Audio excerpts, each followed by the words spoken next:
إلى جانب ذلك فهناك بعض المشاكل الاقتصادية التي تعاني منها العائلة.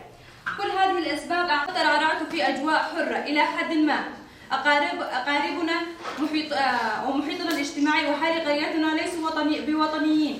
تحول المرأة إلى عبدة. أريد أن أفجر نفسي كقنبلة لكي أظهر كل غضبي وعنفواني بشريف من أجل أن أستطيع التغلب على نقطة ضعفي والتوجه نحو آفاق الحرية. تعريفك جبل هزك انرجيك قوتك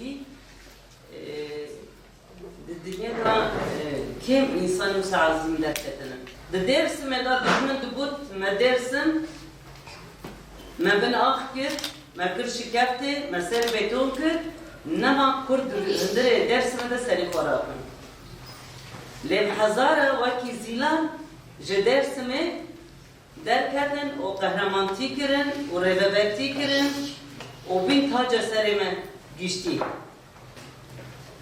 هوا سکنش درسم، هوا بریتانج درسم، هوا لایتاکام درسم، و اول زیلانج درسم، و صداجی دنها دنام شورش دا دم اولا زیلان ابچلکی کریه وکی نها اردوغان ایرشکی مزن هم چیا هم هندر erişi gel dikir, erişi sericiye Kurdistan dikir, hevala zilan ve helvastıqa bersava düşmanda urastişi şikest.